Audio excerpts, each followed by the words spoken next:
Hi, in this video I'm going to talk about what to do when you're using EFT and tapping on something and all of a sudden these really intense emotions rise up and it can be scary and overwhelming and you may not know the best way to handle it.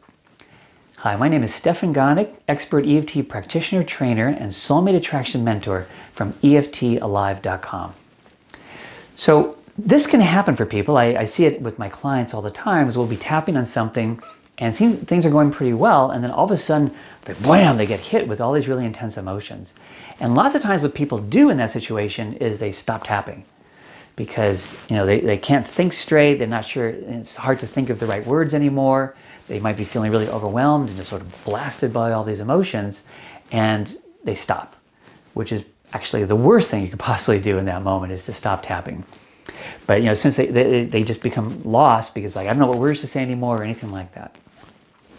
So this is what I find works the best. This is what I do with my clients. This is what I recommend people do on their own. This is what I do myself if I'm tapping by myself.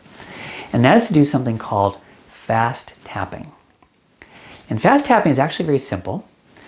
When people are usually tapping on stuff, they'll tend to stay for a fairly long time at each point like this. So, if you're doing the normal EFT basic recipe, you come up with a phrase, and you'll tend to stay on that point for as long as it takes to say the phrase. So I'll be saying something, I might be staying for a really long time at each point, kind of like I'm doing now. But EFT actually works better the faster you move through the points. Okay, rather than spending a very long time on each point, you want to, in general, I recommend my clients, just do a few taps per point anyway.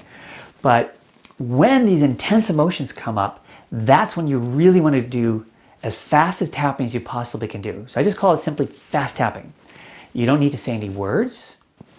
If you want to say words, you can just go these feelings, or just stop talking at all. Just you're feeling all the feelings anyway. Remember, the words is just to help us stay focused on what we're experiencing, to stay in the feelings. Well, if you're having all these intense feelings come up, you don't need any help to stay in them. But what you need is help to get through them, right?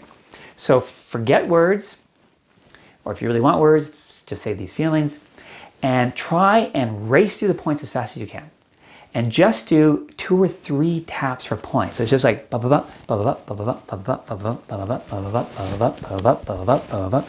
and you just move through the points as literally as fast as you can.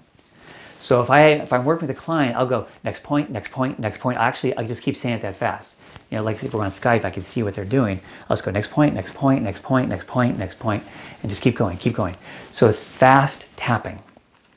And what you'll find is that if you do this super fast tapping, where you're literally tapping as quickly through the points as you can, just a couple taps per point, it'll help you release the intensity of the emotion the fastest possible. Remember, tapping the whole point of it is to help release negative emotions and negative energy. So stopping tapping just leaves you in it, right? So that's the worst thing to do. And the fastest tapping gets you through it the most quickly. So this is a very handy little technique to have. The one little extra enhancement I'll mention is that I also notice that people will tend to hold their breath when all these intense feelings come up. And we do that naturally as a way to try and suppress the emotions. But that actually slows down the release of the emotions. So the other important thing to keep in mind as you're doing the fast tapping is to keep breathing. Simple as that, keep breathing. So again, if I'm working with a client, I'll go next point, keep breathing, next point, keep breathing, next point, keep breathing. Because if I'm on Skype, I can see what they're doing and I'll see that they're going and they're not breathing. It's a natural thing to do to hold our breath, but it actually interferes with releasing the feelings, releasing the negative energy. So you just want to make sure you keep breathing. You can breathe quickly if you want, or you can just take slow, deep breaths. But the main thing is you're trying to just tap through the points as fast as you can, and just make sure you're not holding breath. Just make sure you keep breathing. This will help you when all of a sudden you get overwhelmed by all these intense emotions. So if you found my advice helpful, it would help me to know that by clicking on the like button. And if you have any comments about this, feel free to put them below the video and I respond to my comments. And I'll see you on the next video.